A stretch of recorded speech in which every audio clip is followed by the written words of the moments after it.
지금 우리 앞에는요, 기후위기라든지 디지털 대전환 같은 정말 거대한 파도가 몰려오고 있잖아요. 기존에 우리가 쓰던 경제 지도만으로는 길을 잃기 십상이죠. 그래서 오늘은 이 혼란한 시대에 새로운 나침반이 되어줄 인무지향 산업정책에 대해서 한번 제대로 파헤쳐 보겠습니다. 네, 바로 이런 것들입니다. 기후위기, 그리고 디지털 전환, 점점 깊어지는 불평등까지. 근데 이게 중요한 게 뭐냐면요. 이 문제들이 다 따로 노는 게 아니라는 거예요. 서로 복잡하게 막 얽혀 있어서 하나만 딱 떼어서 해결할 수가 없다는 거죠. 그래서 전문가들은 이런 문제들을 거대한 도전, 즉 그랜드 챌린지라고 부릅니다. 이게 무슨 뜻이냐면요. 그냥 시스템 일부를 조금 손보는 수준으로는 어림도 없다는 거예요. 말 그대로 경제의 판 자체를 그 근본부터 완전히 뒤집어야만 해결의 실마리가 보인다는 의미입니다. 자, 그럼 여기서 정말 중요한 질문 하나를 던져봐야겠죠? 과연 우리가 지금까지 익숙하게 써왔던 그 낡은 경제 지도로 이 거대한 파도를 무사히 헤쳐나갈 수 있을까요? 아마 다들 생각하시는 답이 있을 겁니다. 확실한 건 우리에겐 완전히 새로운 지도가 필요하다는 거죠. 좋습니다. 그럼 도대체 뭐가 어떻게 바뀌어야 한다는 걸까요? 여기서부터가 진짜 핵심인데요. 바로 시장을 바라보는 관점 자체가 바뀌어야 한다는 겁니다. 고장난 걸 고치는 역할에서 아예 새로운 판을 만드는 역할로 말이죠. 전통적으로 정부는 주로 시장 수정이라는 역할을 해왔어요. 이게 뭐냐면 시장이 알아서 잘 돌아가다가 어딘가에서 문제가 생기면 그때 가서 개입해서 딱 그 문제만 해결해 주는 거예요. 어떻게 보면 좀 소극적이고 일이 터진 뒤에야 움직이는 방식이었죠. 이 둘의 차이가 정말 극명하게 드러나죠. 시장 수정이 고장난 엔진을 고치는 정비공이라면 시장 조성은 아예 새로운 도시를 설계하는 건축가와 같아요. 그러니까 단순히 문제 생긴 걸 고치는 데서 그치는 게 아니라 우리가 어떤 도시에서 살고 싶은지, 즉 사회가 어떤 방향으로 나아가야 할지 먼저 큰 그림을 그리고 거기에 맞춰서 새로운 길도 내고 건물도 짓고, 즉 새로운 시장을 만들어 나간다는 겁니다. 맞습니다. 이제 더 이상 목표는 시장을 고치는 게 아니에요. 시장이 나아갈 방향 자체를 적극적으로 만들어가는 거죠. 그러니까 국가는 더 이상 경기장 밖에서 구경하는 심판이 아니라 우리 사회가 합의한 미래를 향해서 함께 뛰는 적극적인 선수가 되는 셈입니다. 바로 이게 새로운 관점의 가장 중요한 포인트예요. 자, 그러면 이런 새로운 관점, 알겠는데 이걸 현실에 어떻게 적용할 수 있을까요? 그 구체적인 실행 전략이 바로 오늘 우리가 이야기할 인무지향 산업정책, 영어 약자로는 MOIP라고 부르는 겁니다. 이 인모지향 산업정책 MOIP라는 건요. 예전처럼 자 앞으로는 반도체 산업이 유망하니까 여기다 투자하자 이런 식으로 특정 산업 하나를 콕 집어서 지원하는 방식이 아니에요. 그 대신에 탄소 중립 사회를 만들자라던가 모두가 건강하게 늙어가는 사회를 만들자처럼 사회 전체가 함께 해결해야 할 아주 크고 대담한 임무를 먼저 정하는 겁니다. 그리고 그 임무를 완수하기 위해서 모든 정책에 초점을 맞추는 거죠.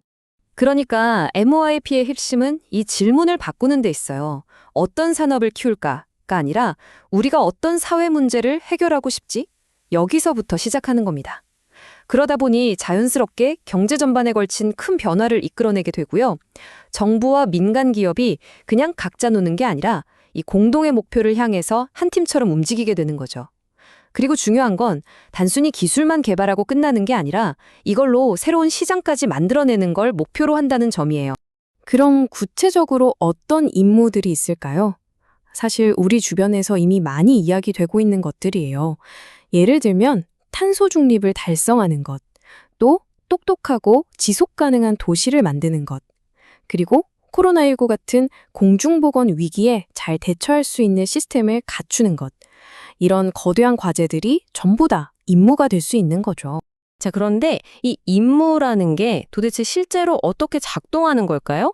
좀 막연하게 들릴 수도 있으니까 아주 유명한 역사적 사례랑 비교하면서 구체적으로 한번 뜯어보겠습니다. 옛날의 임무랑 지금의 임무는 좀 달라요. 대표적인 예가 바로 아폴로 계획이죠. 아폴로 계획의 목표는 아주 명확했어요. 사람을 달에 보낸다. 이건 하나의 기술적인 목표였고 나사라는 정부기관이 거의 모든 걸 주도했죠. 하지만 오늘날의 탄소 중립 같은 인물을 보세요. 이건 단순히 기술 하나 개발한다고 끝나는 게 아니잖아요. 여러 정부 부처는 물론이고 수많은 민간 기업들이 다 같이 협력해서 아예 새로운 시장 생태계를 만들어야 하는 훨씬 더 복잡하고 유연한 접근이 필요한 과제인 겁니다. 그럼 이런 임무지향 정책은 어떤 과정을 거쳐서 실행될까요? 크게 4단계로 볼 수 있습니다. 첫 번째, 당연히 목표부터 정해야겠죠? 아주 명확하고 야심차고 또 측정 가능한 사회적 목표, 즉 임무를 정의하는 겁니다. 두 번째는 드림팀을 꾸리는 거예요. 정부, 기업, 연구소 할 것 없이 관련된 모든 파트너들을 한데 모으는 거죠. 세 번째는 이제 제대로 된 연장을 만드는 단계입니다. 기술 연구 개발부터 새로운 시장을 만드는 것까지 다양한 정책 도구들을 촘촘하게 설계해야 하고요. 마지막으로 이게 정말 중요한데 한번 정하고 끝이 아니라 계속해서 피드백을 받으면서 배우고 수정해 나가는 과정이 꼭 필요합니다. 네, 이렇게 복잡하고 어려운 과정을 거쳐서 우리가 궁극적으로 가고 싶은 곳은 어디일까요? 그 최종 목적지는 바로 새로운 개념의 경제성장, 전환적 성장이라고 부르는 것입니다. 이 전환적 성장이라는 건요, 그냥 GDP 숫자만 막 늘리는 그런 양적인 성장을 말하는 게 아니에요. 성장의 질 자체를 바꾸자는 이야기입니다.